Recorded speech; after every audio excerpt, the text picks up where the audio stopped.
Stand by for action. Let's check out some old heavy metal.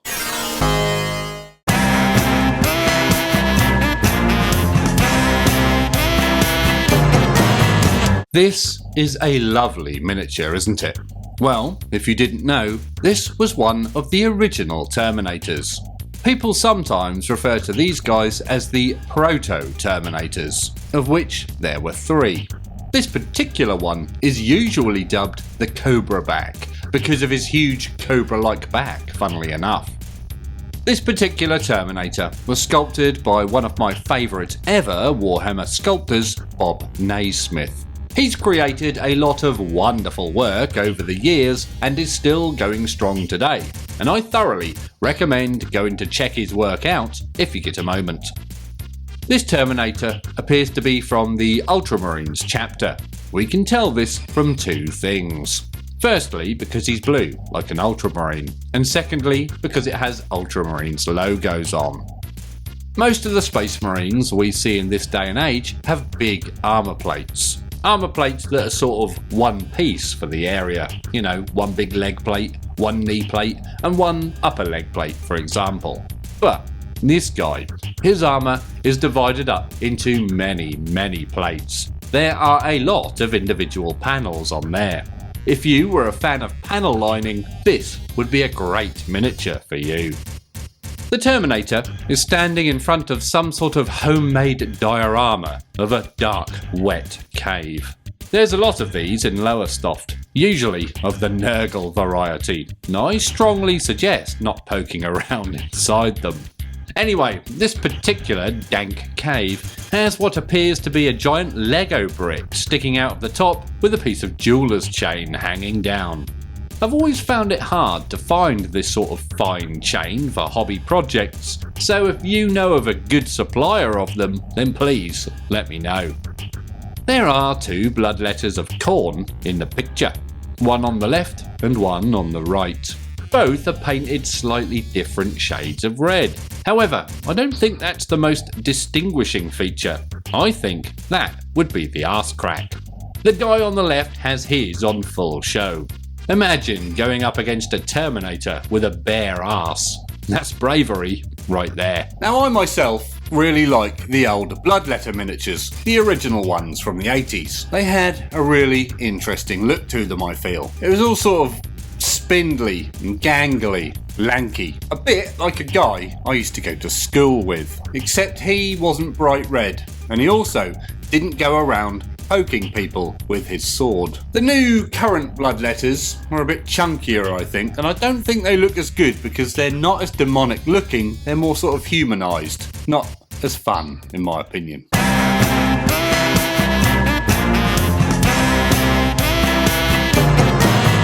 Welcome to the streets of Nottingham, where instead of Robin Hood, we find some land raiders being herded by a towering titan. Not something you see every day, unfortunately. So the shepherding titan you see here is what is known as a Warlord Titan, which I reckon you already knew. However, this one is one of the prototype metal titans, and these are a little different to the plastic ones that were actually released with the game. I think the plastic ones had a bit more of a curved look to them, but we really need a side-by-side comparison shot. The Titan itself is painted quite well. It's painted in the black and red scheme of Legio Mortis, which is unfortunate as Mortis are in the running for most uninteresting Titan Legio. I've never met anyone who collected these guys. That leads us on to today's big question. Which is your favourite Titan Legio? Let us all know in the comments below. Now, the little land raiders we see down there at the bottom came in both metal and plastic varieties. I'm not as familiar with epic vintage kits, so at first glance I couldn't tell you which ones these were. I think these are the metals, as they probably predate the plastic ones, but we would need an expert up in here to be sure. If you think yourself as an expert, then please be sure to let us know.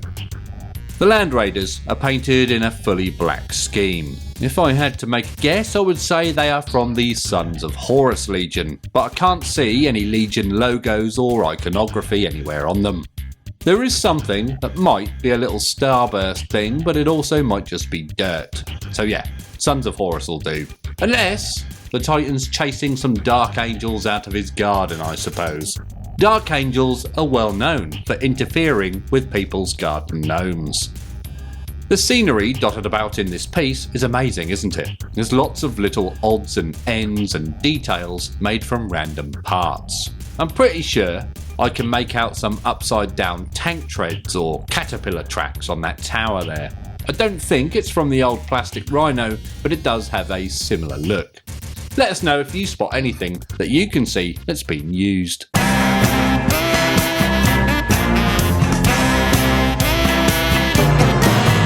Well, this is a strange one, isn't it? And I'm not sure how to describe it. I guess it's some sort of crabby demon bull monstrosity absorbing an unfortunate person. Like that old episode of The Outer Limits, 10 Internet Cookies, if you remember that one.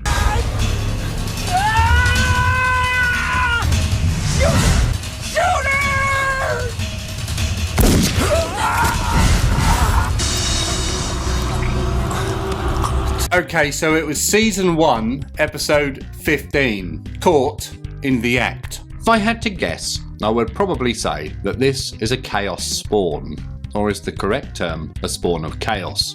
These were supposed to always be a fun excuse to build all sorts of weird and wonderful kitbashed miniatures, like this. Now, fun fact, I still remember playing a game of 40k against a friend's Chaos army, and in his very first turn, his expensively pointed top man rolled badly and turned into a spawn, which was amusing. My friend was not best pleased. The legs on this thing are crabtacular. They look spot on, exactly like the crabs I see in seafood restaurants. Amusingly, I don't actually like seafood much, as I find it a bit rank, especially shellfish. The idea of winkles and whelks, yuck. Mrs. Snakeworks, however, really loves her seafood. She's always been a big fan of winkles.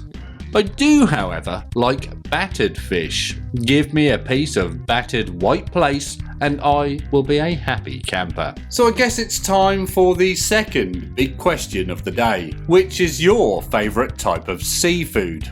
Is it winkles perhaps? Or are you more of a fan of clams? The bull-headed chap that appears to be in command of the spawn, the driver, or pilot if you will, has some big old horns on his head, which I don't think is abnormal for bulls. These particular horns, however, remind me of the ones from the Devil Guy in that old Ridley Scott movie Legend with Tom Cruise. I can't say I've ever seen that whole movie from start to finish in one sitting, but I have seen the entire thing in bits and pieces. I actually remember it being a bit boring, so I do apologise to any Legend fans out there. The tentacles that are splaying out to the side of the beast really do well to add to the look of movement of the piece. It actually looks like a frame of stop motion from an old film like The Thing or something, one of my favourite John Carpenter movies, up there with the very underrated Prince of Darkness. The beast has an interesting basing style. It has the goblin-green look, but instead of a matching rim, it just has a rim of chaos black. Is this the best of both worlds, or would you prefer to see a brown rim with that green?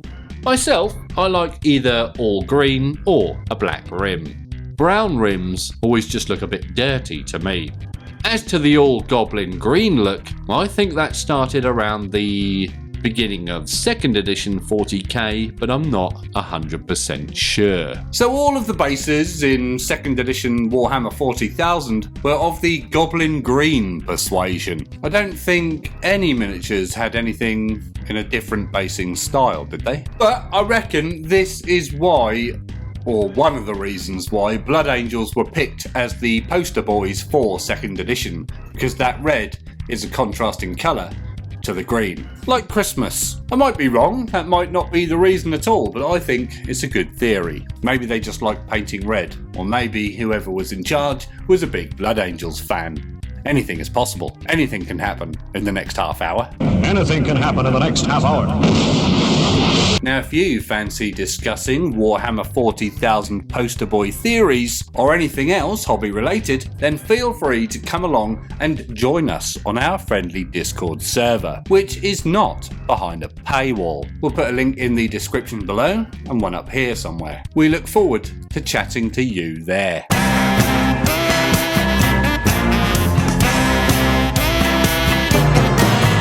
Okay, so back to some more Adeptus Titanicus now. And look, I think I can see that upside down tank track building again. I wonder what this building is for. Is it a factory of some sort? Perhaps it's some sort of hive building or something. Or it could be a power plant. So here we have a face-off between loyalists and the dreaded heretics, or renegades, or scum, whatever you want to call them. Betrayers, perhaps? I'm sure you're all well aware the heresy was invented due to the Adeptus Titanicus game needing to be mirror matches. Something about the company only being able to afford a few sprues, so they had to double them up, and the rest, they say, is history. It's amazing how one little business decision can affect so much going forward, isn't it? The Red Marines look like they're on the evil side, the renegades, the side of the heretics. There's only two red heretic chapters I can think of, the Word Bearers and the Thousand Sons. These guys appear to have no black on them, just pure red, so we're going to go with Thousand Sons. And yes, I'm also aware I called them chapters when I should have called them legions, and I apologise for that. Please don't report me to the hobby police. Uh-oh. On the right hand side of the diorama is an interesting looking vehicle that I can only describe as a missile tank. The sort of thing you might see in the old Dune 2 games back in the day. As far as I'm aware, this is a scratch build as it was never released. But if you recognised any of the parts from it, let us all know. It's a bit like a giant manticore missile launcher, isn't it? It's quite cool. The Reaver Titan has a strange contraption on its top mount instead of a weapon. This is some sort of trident looking pole thing. I always wondered what these were for. Are they purely aesthetic to save some points? Or were they supposed to have banners attached to them? Or I suppose you could have even stuck defeated enemies on them, impaled, like Sephiroth did to the Midgard Zolom. And I think that's now been retranslated into the Midgard Sormir or something. If any of you guys know what the point of this contraption actually was, then please let me know. In the background is a fantastic scratch-built city or factory or whatever that is. There's some cool looking little towers. Of all of them though, I think my favourite is the one with the radar dish from the old Millennium Falcon toy. I think that's the same dish anyway. There's also what looks like either a well or a giant kitchen chimney in the foreground there. Maybe somewhere deep underground, someone is cooking cakes. Yum. Do cakes even exist in the 41st millennium? Also, I think I should have called it baking cakes, not cooking cakes. Anyway.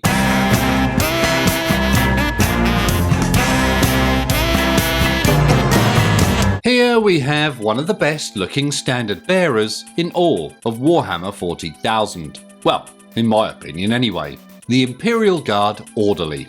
Not sure why they're called orderlies and not standard bearers, but there's probably a reason for that I wasn't paying attention to. This orderly has one of the coolest Imperial Guard helmets I've ever seen. It has a little scroll motif on the front, some flag identification markers on the side, and a big yellow crest. I'm not sure if they're integrated into the helmet or are separate, but he also has a wonderful pair of shades. If you look close enough, you can see the reflection in them is a little lightning bolt, and that's awesome. The Guardsman also has one of those brilliant golden or bronze chest plate pieces. I forget the proper name for such a thing. Is it a cuirass? Also, the little Aquila holding the flag detail is spot on. It's lovely. The banner the orderly is holding has a really thick piece of tube for the pole. It has some serious girth, like a big scaffold pole or something. Now, fun fact, when I was a lad, someone dropped the end of a scaffold pole on my hand and gashed it open. I then fainted and hit my head on the side of a radiator. Fun times indeed. The banner appears to be made out of paper, as opposed to the newer moulded plastic ones we get these days. Sometimes people used aluminium from tin cans, but this one I reckon is paper. The logo is also hand painted, although recent information says that they were drawn bigger and then reduced down with a photocopier, a technique I shall be using in the future. I think the chap portrayed on the banner itself is a man you might have heard of, Elanius Pius. Originally, this guy was one of the many people that allegedly threw themselves in front of Horus to protect the Emperor in their climactic battle aboard the Vengeful Spirit. He has since appeared in the Heresy book and novels and is again up to something. I myself haven't got as far as that showdown yet, so I don't know if he's still going to do it. Also, on a side note, it looks a bit like Jamie Oliver, and I hate Jamie Oliver. Tosser. I think Jamie Oliver is really irritating. By far the worst of the TV chefs. He's too far up his own arse for my liking. He reminds me of that Ollie Murs bloke. Can't stand him either. I do, however, like that French guy who's on MasterChef sometimes. He looks a bit like Robert Downey Jr. I've no idea what his name is. I must really like him. And I also like Nigella Lawson. She's pretty fun to watch and she's got some cracking recipes going on. Some of them look very tasty. Now, speaking of tasty, if you're enjoying this video, then please consider liking it and subscribing to the channel. That means you, Jamie. If you are enjoying the content on the channel, then please consider joining us on Patreon, the link to which is in the description below or up here somewhere. Or you could even become a channel member, which is becoming all the rage these days. Again, there's a link to that in the description below.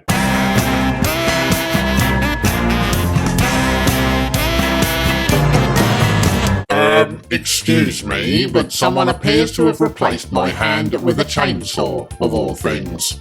Oh dear, poor chap. I think this is another type of Chaos Spawn. We love seeing these guys on the channel, especially the weird kitbashed versions. As this miniature is a kitbash, that means many kits have been bashed together to make it. A piece from here and a piece from there. Are any of you eagle-eyed viewers out there able to spot or identify any of the parts? I think the beast's right arm has been taken from an old Adeptus Titanicus Warlord Titan. I think this was one of the chain fist options. It might have also been from the Reaver Titan. In actual fact, they might have even shared the chain fist arm. I haven't seen one in many years, so I can't be sure. To me, the head of this beast looks a bit ratty and also a bit bully at the same time. I would assume it's taken from either a Minotaur, Beastman, or perhaps even a Skaven. Fun fact, again, we're having a lot of these today, this time my autocorrect keeps changing Skaven to Shaven. Two very different things. But has anyone ever shaved a rat before? I don't seem to be able to work out where the wings of this beast are from. At first glance, I would guess they're either from a Tzeentch Lord of Change, or maybe some sort of eagle model, but I reckon someone out there will recognise them. I love the wound effects going on the Spawn's arm and torso, some proper nasty looking infected gashes. I've seen a few dirty gashes in my time, but these ones are even worse. I wouldn't recommend sticking your face near them. The gashes and wounds also give this a bit of a Nurgle vibe, so maybe it is Nurgle affiliated Spawn after all. Whatever the case may be, it's a lovely miniature. Some amazing miniatures there. If you want to see some more heavy metal themed videos, then check out the playlist up here somewhere. And as always, thank you very much for watching.